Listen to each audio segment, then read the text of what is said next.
In this episode of BizJet TV, we're going to be talking about illegal private jet charters, which are on the increase. More and more illegal flights are happening. And so I'm going to explain to you what an illegal private jet charter is, the risks involved, and how there is a way for you to get a cheaper flight that will be safe. So let's get into today's episode. If you haven't subscribed to BizJet TV, I encourage you to subscribe. And also get yourself a copy of The Quantum Economy, my latest book. Just came out recently. You can click on the link below. Lots of stuff in here about obviously the economy, that's the name of it.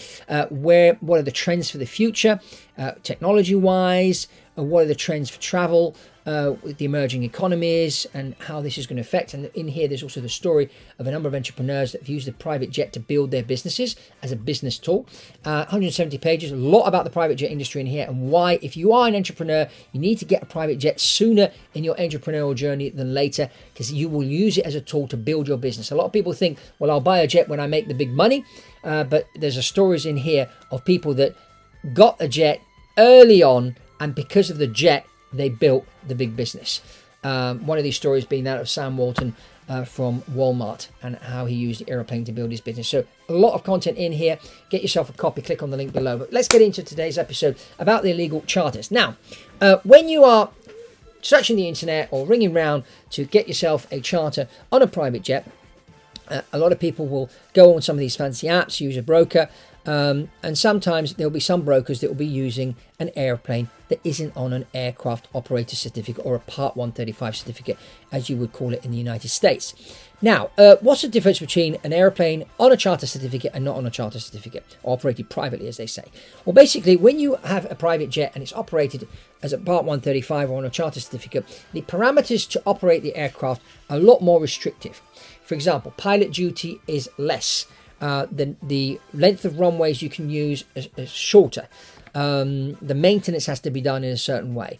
You have to hire a certain number of people to run the operation, and the operation has to be run in a certain way. You need office space, hangar space, etc., etc. So the costs to fly an airplane on a charter certificate is a lot higher than on just operating it privately.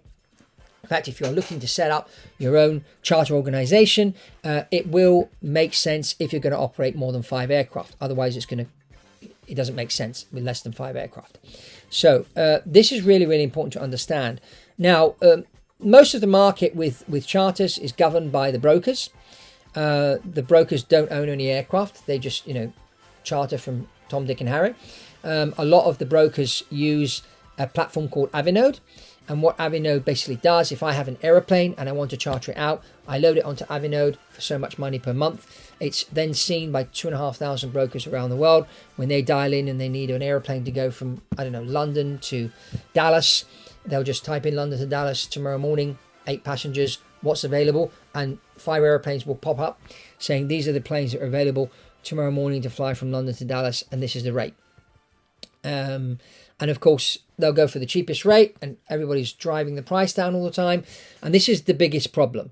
When people have never flown by private jet before, they usually have this airline low-cost mentality.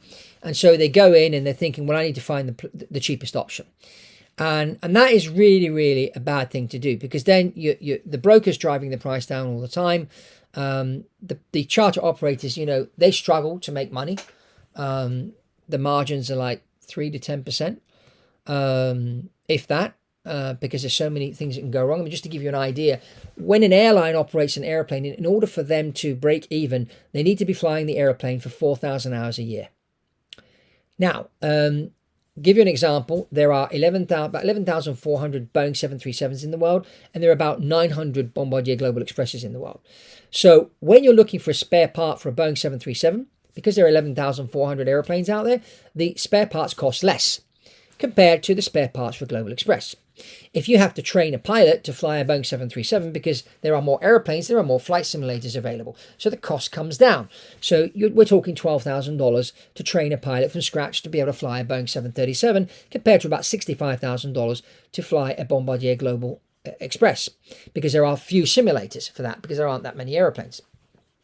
So this is how, it all costs in. So if the airlines have to fly 4,000 hours a year on their airplane to make money, and their cost is almost 10 times less than that of a private jet, you can see where it's difficult to make money.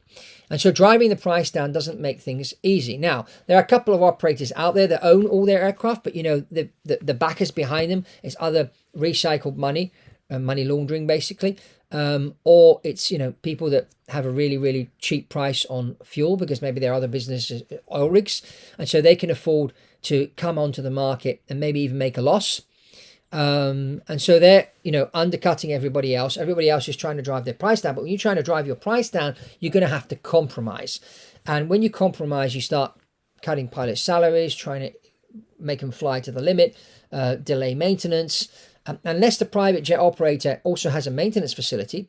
And that's where some of these companies can make a decent profit because they say, well, I'm going to make a slight loss or break even on managing these aircraft over here, but I've got this maintenance facility. So my customers coming in, I manage their airplane, but I also do their maintenance. And on the maintenance, I can make, a good profit, maybe 25%. They can make maybe a 40% on the parts, plus they make money on labor. And this is how they can balance out and make a decent profit. And that would be the way to set up your organization. But the illegal charters are on the increase because what people are doing now is they're saying, well, I own my own airplane. I'll just charter it out to 3 or 4 people and make some money and do this very quietly. And this is what some people do. But, this is dangerous because there's been a number of accidents with these privately operated aircraft where they've had pilots flying them that weren't qualified, maintenance out of date by 6 months and whatever, and all this kind of thing, because the regulations are a lot less. So you've got to be very, very careful with the illegal charters. They're on the increase, and some brokers just don't care. They need to survive. They're going to give you the lowest price, and if they know they've got 3 friends over here that have got airplanes available that aren't on a certificate that they can offer for a cheaper price so they can gain more business, and this is what some people are doing, and this is very, very dangerous.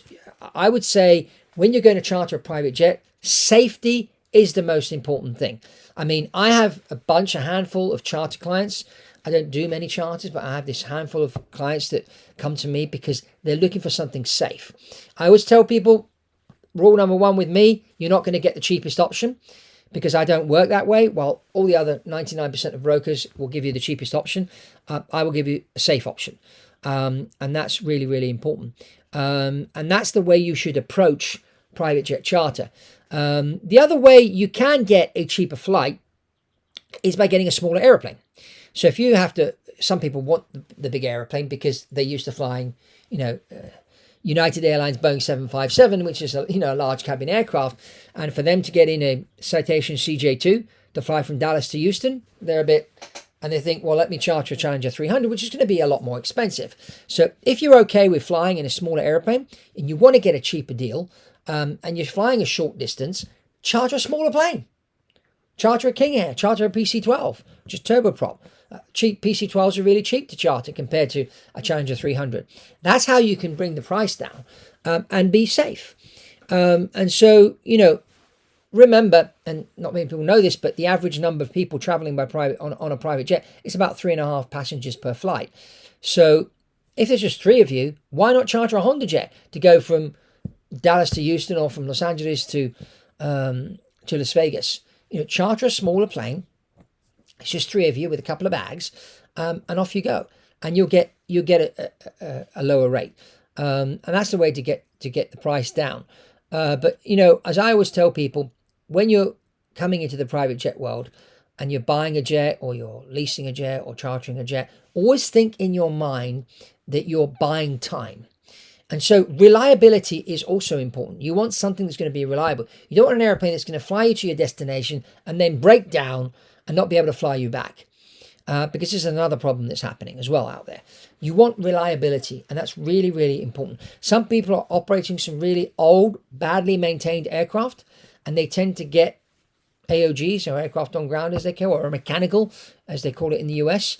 And when an airplane has a mechanical, as they call it, or an AOG, the airplane could be down for a day, 2 days, a week, 10 days, depending on what the problem is, and getting the spare part and the engineer over to the airplane to fix it, in particular if it's some outback place. So you want to get something that's reliable as well. And so very often going for the cheapest option gets you into all sorts of problems, from safety to not being reliable, etc., etc. You don't want to put your life at risk, and you don't want to end up, the airplane breaking down, on takeoff or after landing, and then not able to fly you back when you want to fly back, or there's a delay because there's a maintenance issue. These are all things that happen when you try and go cheap. So again, illegal private jet charters is not the way to go. It's very dangerous, as I said. The only way to get a cheaper flight is to get a smaller plane.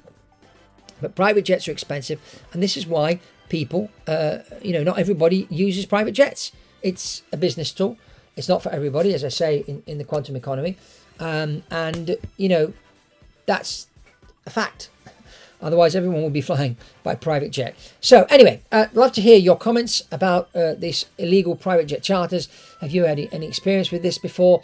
And check out this other video I did just recently, interviewing Ryan Secco, of how he went from being an airline pilot to vice president at Cardone Capital, flying grants at Gulfstream initially, and then transiting completely into the real estate business full-time and becoming a multimillionaire himself. It's a great story, so check that out. And also get yourself a copy of The Quantum Economy. Click the link below for that. And that's all from Fabrizio Poli on BizJet TV, and I'll see you on the next one.